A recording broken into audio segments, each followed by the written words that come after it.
চলে এলাম মণ্ডল কৃষক ইউটিউব চ্যানেল থেকে। আপনাদেরকে বরাবরের ন্যায় সবজি কিভাবে চাষাবাদ হয় আমি দেখিয়ে থাকি। তো আজ আমার বাদাম মাঠ থেকে উঠিয়ে বাড়িতে নিয়ে আসা হয়েছে, শুকনো করা কাজ চলছে। দেখেন এইভাবে নেড়ে নেড়ে বাদামকে শুকনো করতে হবে। তো এই দেখেন ছাদে মেলা হয়েছে বাদাম। খুব কষ্টের একটি কাজ, অনেক কষ্ট করে তারপরে বাদাম দেখেন। বাদামে রোজগার থাকলে কি হবে, খাটালি প্রচণ্ড। এইভাবে রোদে শুকনো করতে হবে। আকাশের ওয়েদার খুব একটা ভালো নেই, তারপরেও কি করার আছে বলুন। চাষিকে চাষ করলে মাঠে উঠিয়ে বাজারজাত করতে হবে। দেখেন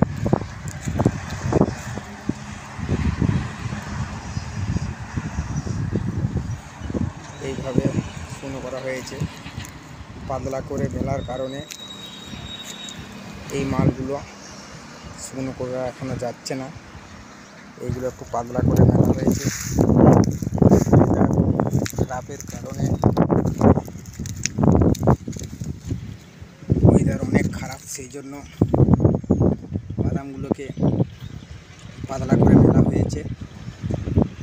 তো আপনাদেরকে দেখাবো বাদামটা অনেক শুকনো হতে হবে। এই যে খোলাটা এভাবে করে ভিতরে বাদামটা বের করতে হবে।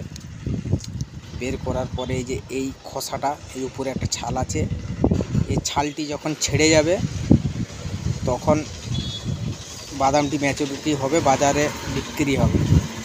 প্রচুর শুকনো করতে হয় বাদামকে, তারপরেই বাজারজাত করা যায়। প্রচণ্ড না শুকনো করলে বাজারে মালটা যাবে না। আর এই বাদামটা দেখছেন, এটা একটু রোদ থেকে নামিয়ে নিলেই যদি হালকা ভিজে থাকে তো রসে যায় বাদামের, এই একটা বড় সমস্যা। তো আপনাদেরকে বাদাম বসানা দেখিয়েছিলাম, বাদাম উঠানা দেখিয়েছি। তো আজ বাদাম শুকনো করা আপনাদেরকে দেখাচ্ছি। এই দেখেন ছাদের মধ্যে এইভাবেই বাদামকে শুকনো করতে হয়, শুকনো করে বাজারজাত করতে হবে। তো পায়ে করে হাতে করে এইভাবে নাড়াচাড়া করতে হবে, তবেই বাদাম ঠিকঠাকভাবে হবে। তো এখনও আকাশের ওয়েদারও খুব ভালো নেই, প্রচুর আকাশের ওয়েদার খারাপ, কিছু করার নেই। বাদামটা আজকে ঠিকঠাকভাবে রোদ পেয়ে গেলেই বাদামটা ম্যাচুরিটি হয়ে যাবে। তো রোদ দুদিন বাদামটাকে মেলা হচ্ছে, 3 দিন আজকে নিয়ে, তারপরে দেখা যাক কি হয়। আজকের মধ্যে বাদামটা না শুকনো হলে আরও একবার মিলতে হবে, আরও একদিন, কিছু করার নেই। রোদ যদি ঠিকঠাক মতো পেয়ে যায় 2-3টে, তাহলে বাদাম একদম ঠিকঠাকভাবে শুকনো হয়ে যায়। তো একটু পাতলা করে মেলার কারণে এই বস্তাগুলো মেলতে পারি না এখনো। আকাশের ওয়েদার দেখুন, একদম পুরো আকাশ ভারী হয়ে রয়েছে একবারে। শুধু গুটাতে হচ্ছে, আবারও উঠাতে হচ্ছে, আবারও মেলতে হচ্ছে। তো এইভাবেই চলতে থাকছে এখন বাদাম।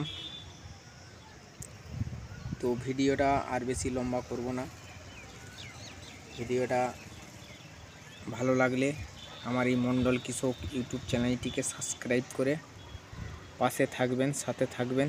এই পর্যন্ত সবাই ভালো থাকবেন, সুস্থ থাকবেন।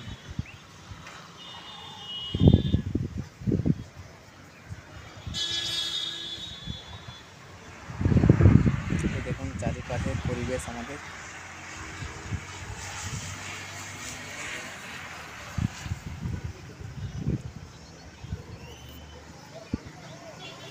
তো এই পর্যন্ত, সবাই ভালো থাকে।